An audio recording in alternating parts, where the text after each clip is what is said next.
success is in the process, not in the outcome. And we talk a lot about this, not attaching ourselves to the outcome, but to find joy in the process. But when you do this, when you actually can do this, and I preach this, I coach this, and it's a lot easier to talk about it than to do it. I get it, right? I get it. But when you can focus on the process, it gives your ability to have self-worth dependent not on the outcome, but it makes you free to invite and enjoy that failure. And again, the process of failure is where we learn. It is a stepping stone. So that's what I'm going to try to flip the script and help you in your brain flip the script on what failure and fear of failure actually is. So in the book, he talks about a doubt diagram. And if you take a piece of paper and were to write 3 interlocking circles, you have the fear of failure in like the top circle, right? And then there's a couple other fears that he talks about. We're going to predominantly in this, hey, Nikki, just focus on the fear of failure, but he also talks about the fear of success and the fear of judgment. And where those 3 things kind of, like that center point where they intersect is self-doubt. All right. So our relationship with fear is described in his book like an overbearing partner. It literally dictates all of your actions. And until you break up with that, overbearing partner and break up with fear, your self-doubt, that center of the 3 fears, is going to inhibit and have an effect on everything you do in life and prevent you from leading a purposeful life. So when you think about focusing and serving others and break up with those fears that are holding you back, you are free now to pursue that purpose and embrace failure as a necessary step towards growth. Now, we have spoken about, I've done trainings on, finding your purpose and really honing in on that. When you are stumbling, when those fears show up to hold you back from doing the things that you know that you should be doing, to go back to that purpose. But in listening to this podcast about the book, I heard it presented in a different way that I really, like when you hear something differently, that it just like kind of hits. And in this, think about a time that or something that you're afraid of. Why or what is it that you are afraid of? And this was some of the thoughts that I have. How might I look stupid? How might I feel if I fail? How might I make a mistake? And when you think about those things, everything is centered around I, right? It's all about me.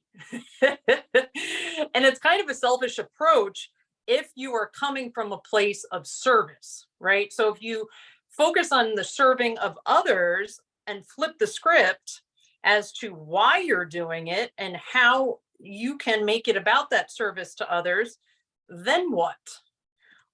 What's the choice after that choice, right? Then it becomes more about serving others and your fears aren't as important. When you flip the script, regret of not trying, you can see, is much worse than those, silly fears, because it really is all about then what the choice is after the choice, like what comes next. And we're going to do a little exercise at the end and kind of hone in on this more so that you'll walk away with some tools that you can use after this.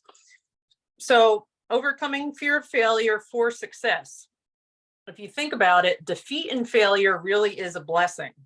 And there are so many stories that he talks about in the book, about different people, like the woman who created Spanx, the woman that is the It Makeup that sold It Makeup for like $1.2 billion to Maybelline, I think it was.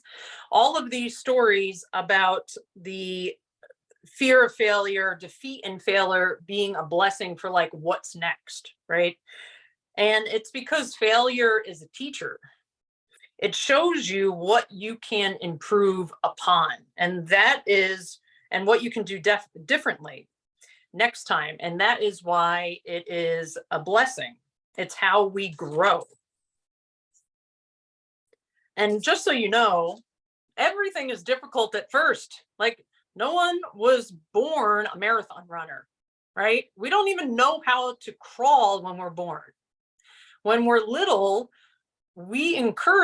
as adults, we encourage babies to keep trying, because we know that they're going to get it. They don't have a fear of failure. It's somewhere in the transition from being a child to an adult that we think trying over and over again becomes a bad thing, right? But when you focus on the fact that, you're gonna suck when you start, then you can break through, to what comes after. And this cycle is a wave.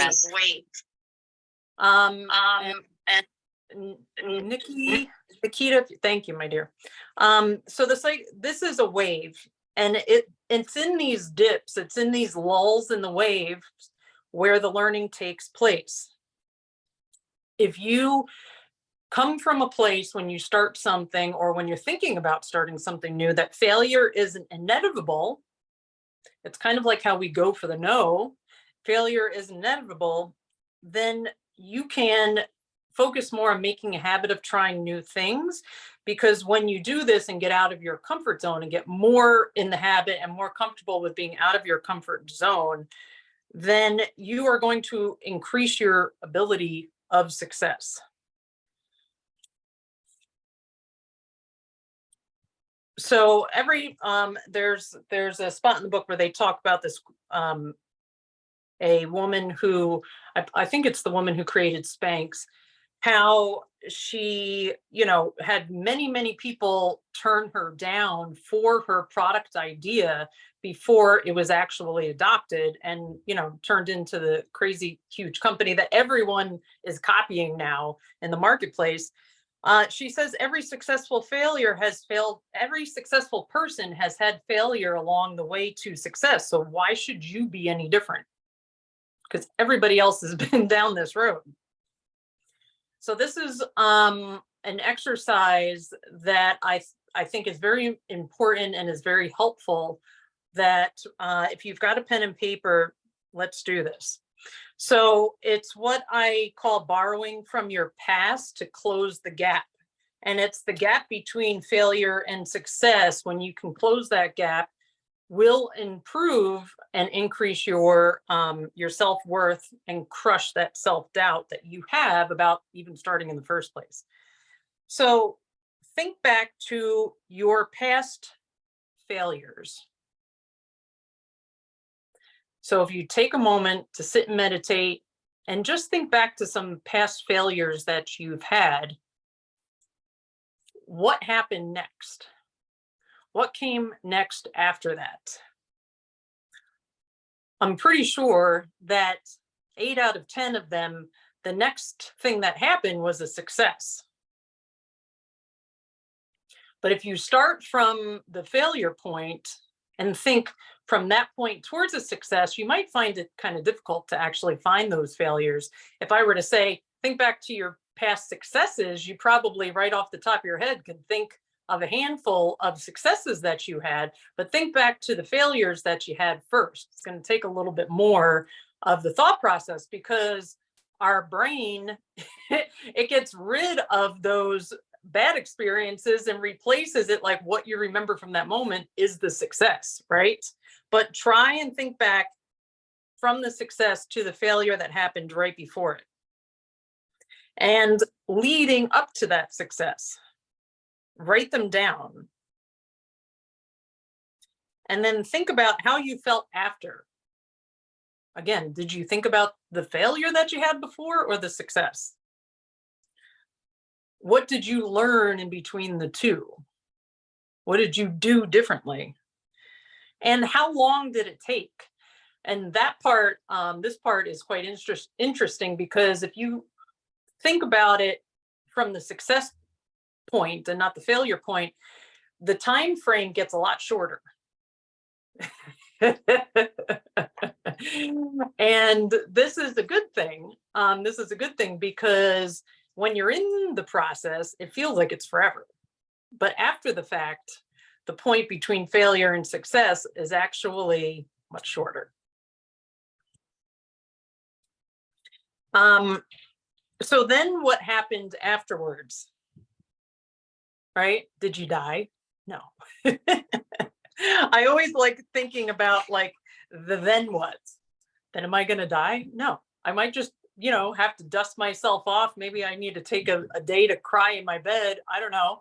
But you are going to wake up the next day, and then what I want you to think about, whatever it was that you feared and you had that failure, might have just been a little blip. It doesn't have to be like a complete rock bottom failure, but just like a little blip before your success. Do you still have fear around whatever it was? And let me give you an example.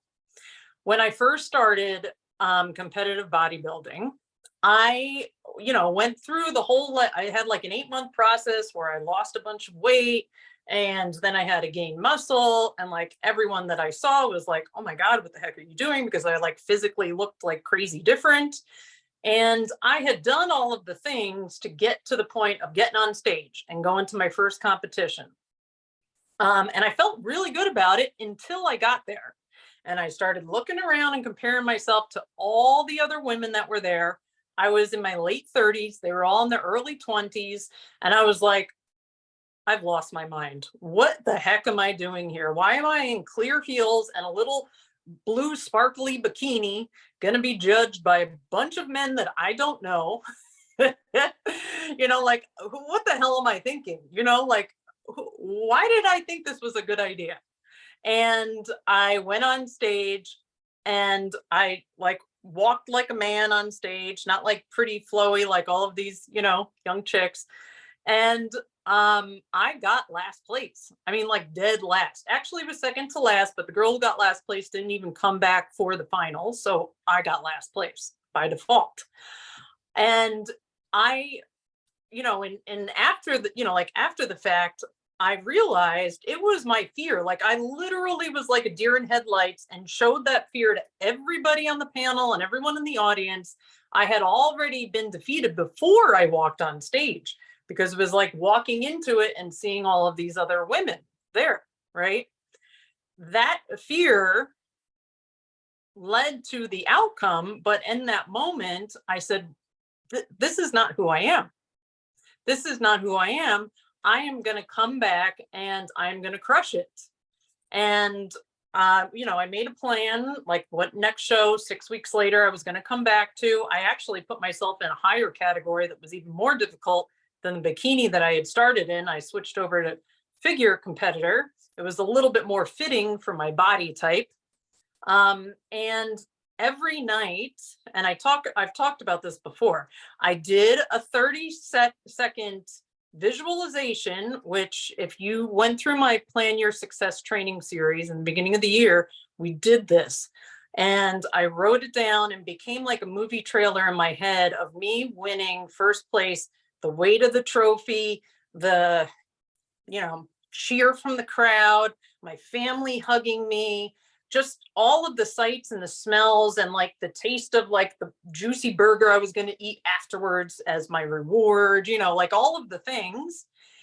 And 6 weeks later, I came back and I went on stage a much different person. Now, my training didn't change, my meals didn't change, like all of the things that you do in between, the process didn't change, but my mindset changed around it, because this time before I got on stage, I had already won. I wasn't attached to the outcome, because in my mind, I'd already won. I'd envisioned it so many times every night for 6 weeks that my body just knew what to do. The process and everything else was where it needed to be. It was just my mindset and my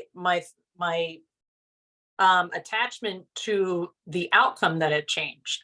Did not have the fear of failure because, well, I already failed. I already got last place. So, what's the worst that could happen? But that didn't even cross my mind because I had already won. And I, in fact, got first place in show. First place in 2 categories. Big trophy. It was huge. It was massive. It's awesome. She looks like a gladiator. And that 30-second visualization that I did every night is you close that gap that we talk about between failure and success for me. So you can use these things that you wrote down and kind of carry them with you the next time you feel that fear of failure. Maybe it's because you haven't done it before. I mean, when we start something new, it's scary, right? But if you steal from your past failures, the fact that you didn't die and that you had, it wasn't that long between a failure and success. If you steal from those past experiences and apply them to whatever you're starting new, then you can kind of borrow confidence, because that's what it comes down to. That self-doubt is because of a lack of confidence in the new situation, right? So try that. And really, I feel it's helpful to write it down first. Visualize, write it down, carry it with you. And then you can do that mental picture, that 30-second movie trailer in your head after you've written it down. And if you haven't gone through the Plan Your Success training series, then let me know. I can tag you in it. It's in our group.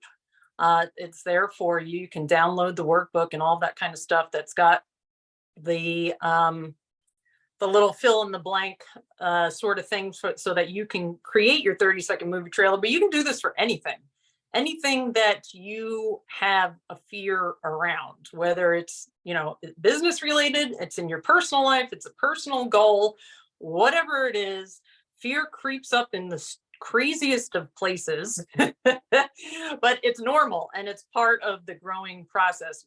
If you don't do anything that makes you a little bit scared and a little bit uneasy, then you're not going to grow. And you're going to lead a stagnant life. And I know that's not any of you ladies that are on here, because we all want big things and we are all here to improve ourselves. But having said that, then fear of failure and this is going to creep in. So if you have a tool to use so you can overcome it quicker, then I think that that really will set you up for success. All right, that's all I have for you. So I'll open up to any questions that you have, any comments. Feel free to unmute yourself because I don't have those controls on my phone. Lindsay. Failure is your teacher. That just really hit it for me. That, like sometimes things just really hit. I love that. Yeah. Yeah. It is. Let it be your teacher. Yeah. Yeah. Yeah. I don't know why that just really, because teachers in school and anytime I was being, was educated, I guess I maybe just didn't really think that they were where you wanted to go in life.